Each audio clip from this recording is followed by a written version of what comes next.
Jed, you gotta do something about that young'un of yourn. How'd that happen? Fighting with a bobcat. Get hurt? I reckon so. It went limping off on 3 legs. I swear, I don't know what I'm gonna do about that girl. Well, the first thing to do is to get her into a dress. She's getting too big to be wearing man's duds. Looky here. She's done popped the buttons off of her shirt again. Well, Ellie Mae carries herself proud, with her shoulders throwed back. It ain't her shoulders that's popping these buttons. Fully growed up, rounded out female woman. Time she started acting like one. Well, one of these days, some boy will come along and start courting her. They came courting when she was 12. What did she do? She whopped the tar out of him. Well, it ain't fitting. Girl running around as wild as a cougar, wrestling, fighting, and hunting. She ought to be doing woman's work. Helping me with the steel. Yeah, real? I'll speak to her. Oh, that reminds me. Better go down and stomp out the fire under that mesh. Hold on now, Granny. You ain't gonna stomp out no fire like that, are you? Huh? Oh, of course not. Don't want to burn my shoes. Paul? Granny! Somebody open the door. Howdy, Paul. What you got there? Stranger? Where'd you get him? I pinged him with a rock. Sure. He was skulking around down by the slough. Figured he might be a revenuer. He ain't no revenuer. Then can I keep him? Of course not. Well, I caught him. Don't matter.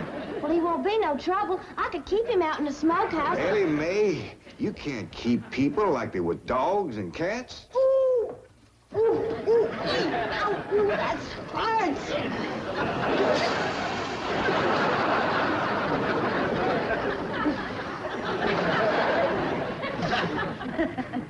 Who's that? Some feller Ellie found nosing around. Beamed him with the rock so it'd be easier to tote.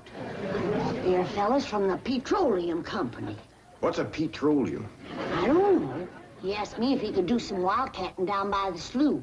I said, help yourself. We're glad to get rid of the critters. What'd he say? Just kind of laughed. But the laugh's on him. There ain't no wildcats down there at that slough. No, it's too full of oil. Oh, what happened? Where am I? This here's the Clampett place. I'm Jed Clampett, my young'un Ellie Mae, and Granny. Granny says you've been doing some wildcatting. There's no need to. Mr. Clampett, that swamp of yours is full of oil. I could have told you that. Well, my company would like to pump it out. Yeah, I like that too, but I just can't afford to have it done. No, you don't understand. You see, you wouldn't have to pay for it. Oh, I don't take favors from strangers. No, Mr. Clampett, you see, you're a very rich man. How big a rock did you bean him with? No bigger than a hedge apple. Listen, I've got to call my office in Tulsa. Have you got a telephone? A what? A telephone?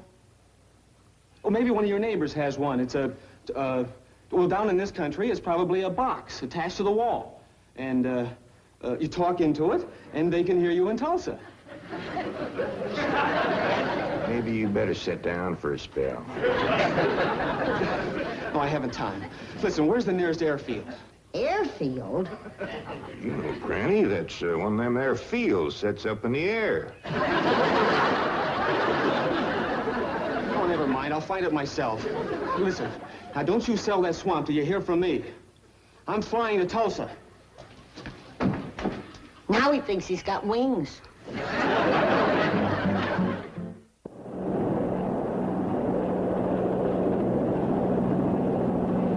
it is, Mr. Brewster. On the tests and surveys, I'd say that's going to be one of the richest pools since East Texas. News like this is bound to get out. Let's go down and get Clampett's name on a deal. Where's the gun? Where's the gun? Oh, there. What's the matter? You want to see what just flew over Blueberry Ridge? What? The dad-blamedest biggest bird you ever laid eyes on. Probably just an overrode chicken hawk. Chicken hawk, nothing. That thing could make off with a hog. Hurry up, put that gun together. No room to land near the cabin, Mr. Brewster. It's too rocky and hilly. Then let's get the sling ready to be lowered. Well, Mr. Brewster, that might be dangerous. Hang the danger. We're going to be the first oil company down there if it kills you. Me? Don't worry. If it's safe, I'll follow you. Granny, I see it. Here it is. Land of mercy, look at that. What you doing, Granny? That thing's only got one claw, but dang if it ain't grabbed up a man. Hurry, Pa, it's my stranger. Where is it? Just flew over the house. I'll get it on the other side.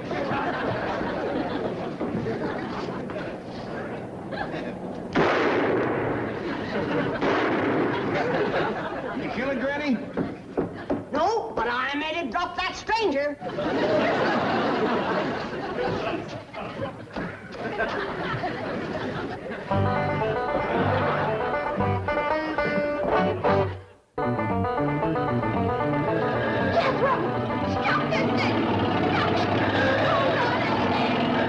Granny!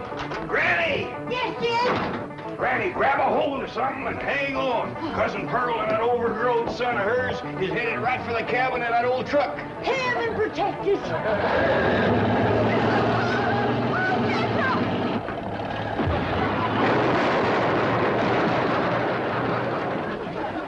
Did they hit us, Jed? No, but I think they sure want the chicken house. Jed, I'm sure sorry about the chicken house, but nobody got hurt. Jethro, I told you to get rid of them worn-out brakes. I did, Ma. That's how come we ain't got none.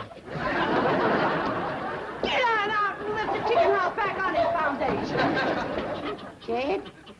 Yeah. Jed, Ellie Mae came running over to my place, and she said you sold the swamp to some oil company.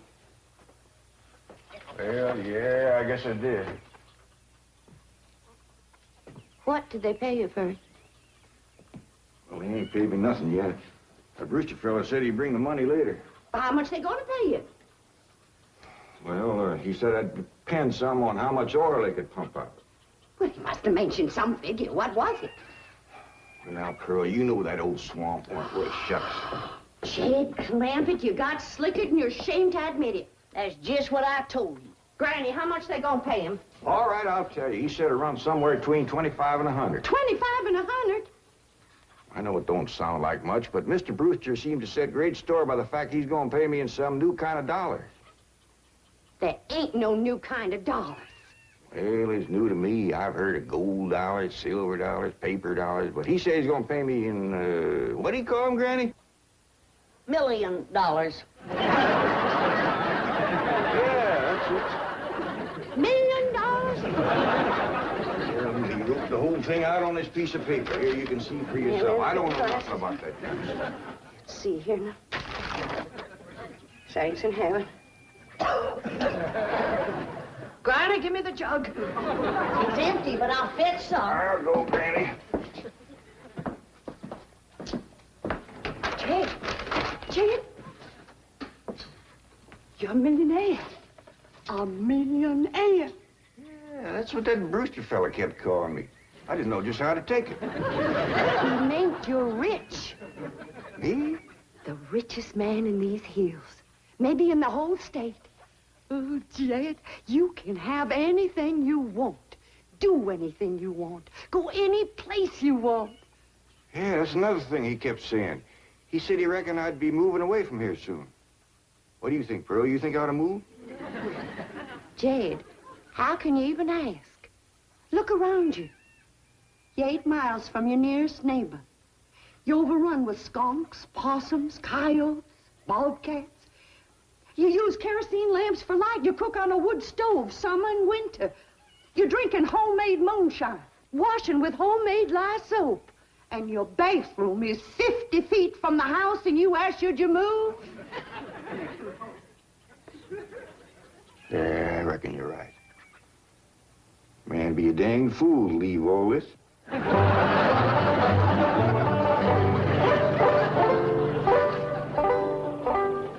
Oh, there you are, Jed. You misunderstood me. I meant you should move away. And you know where I'd go if I was you? Where? California. California? Yes, sir. Beverly Hills, California. Jed, remember the time that your pa took us to Eureka Springs to see the movie picture? Yeah. Well, the actors that make them movie pictures live in Beverly Hills. Go on. Yes, sir. Well, doggies. Wouldn't that be something? Living in the same neck of the woods with old Tom Mix. It sure would. And we could come visit you. I was saying, Jed, folks claim California's got it all beat. Why, things grow twice as big out there. Jethro would be a whopper, wouldn't he? He could help you move. He's awful handy at lifting and toting, and he could drive you out in my truck. I tell you what, Pearl. I'm going to have to study on this. When that Brewster fella comes back, I'll ask him what he thinks. Well, your cousin is right about that, Mr. Clampett. Beverly Hills is a choice residential area, and lots of millionaires do settle there. Folks like me, huh? Well, millionaires. And movie stars, too. Oh, yes, yes. Is Tom Mix there? No, I'm afraid Mr. Mix is dead. Oh? Oh, yeah. What's the matter with me? Remember, Pearl, he got shot at the end of that picture. Well, there are plenty other movie stars, and that's where Jed wants to live. Ain't it, Jed? I do like the notion of living in the hills. Never could stand flat country. Mr. Clampett, I think it only fair. That is, well, I think you may have a wrong idea about Beverly Hills. Is that where you live? No, my home is in Tulsa. Well, say, maybe you could get us a place there in your neighborhood. Mr. Clampett, let's not beat around the bush. You will love Beverly Hills. Then that's it. Can you steer Jed onto a good place? No, I can get the bank out there to handle it for him. He'd like a nice big place with plenty of room for his kinfolk to visit him. Is the foreigner staying to supper? I'm ashamed to say I ain't asked him. How about it? Oh, I don't think so. Oh, no trouble. What you cooking tonight, Granny? Mustard greens and possum innards. Mm-hmm. Did you hear that, Mr. Brewster? Very clearly. Want to change your mind? Not this time. Well, if you should happen to come back tomorrow, we'll be having leftovers. That's the thing about possum innards. He's just as good the second day.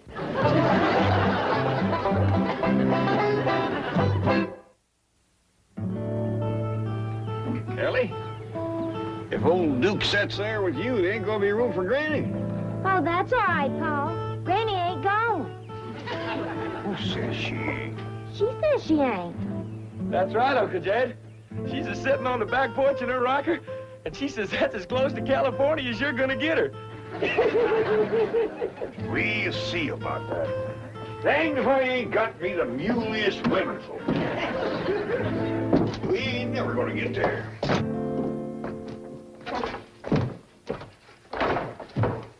Now, what's all this nonsense about you ain't going to California?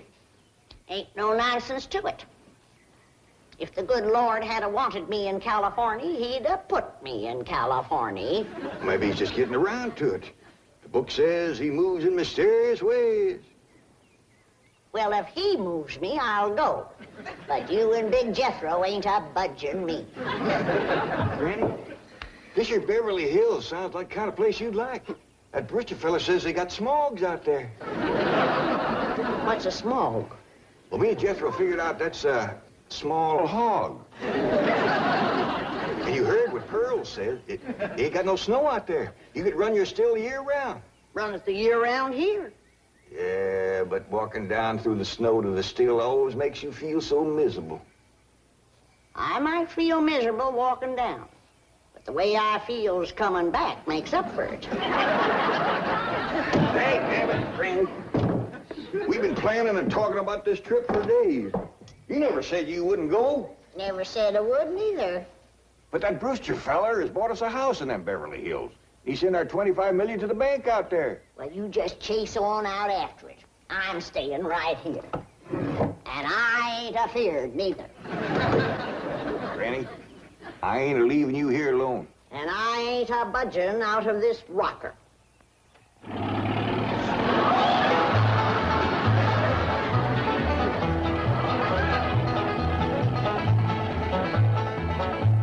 Jethro, what does that sign say? It says Beverly Hills. You hear that, Granny? We're there. They call them hills? Why, we got moles that can push up higher ridges than that. Well, leastways, it's hills. We'll be among our kind of folks.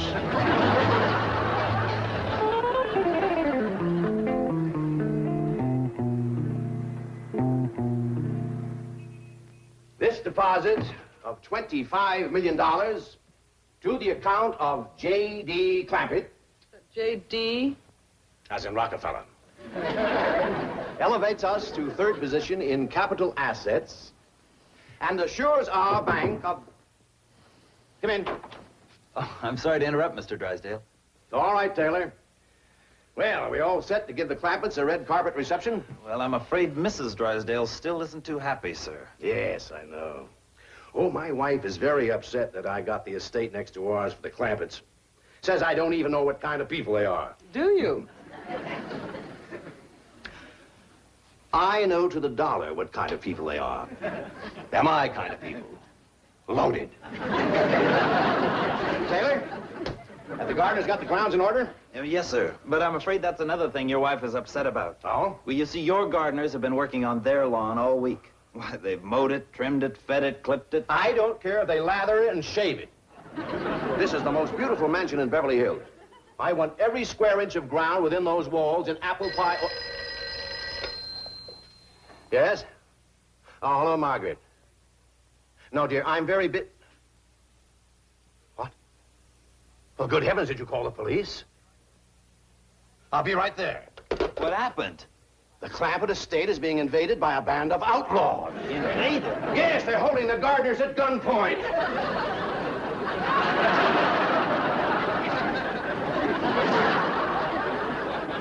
Sure is lucky we come along when we did. That's the truth. The way they were slipping through that gate, another 5 minutes and that whole darn prison would have been empty.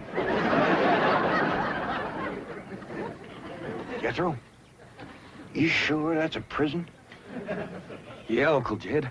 I seen pictures. Only thing is, how come there ain't no guards on them walls? Probably done them in with them knives and things. These killers if I ever did see any. Fine neighborhood we's moving into. You hear that? Hot diggity, there's bobcats in these hills. Them sirens! Somebody's calling the law. I reckon they's gonna be mighty grateful for what we done. Folks out here has got a strange way of showing they're grateful. You've locked up one of the richest men in the country. Mr. Clampett, I don't know how to apologize. I am deeply humiliated. What have you cutthroats done with J.D. Clampett? I'm Jed Clampett, and I'd appreciate it if you let go of my Sunday shirt.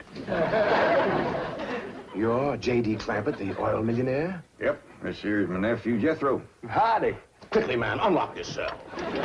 Mr. Clampett, on behalf of the entire city of Beverly Hills, I extend our deep and humble apologies for this unfortunate and embarrassing incident. Oh, I'm Milburn Drysdale, president of the Commerce Bank of Beverly Hills. My car is waiting to take you and your family to your new home. We want you to know how happy we are to have you, your handsome nephew, your lovely daughter, and your beautiful mother.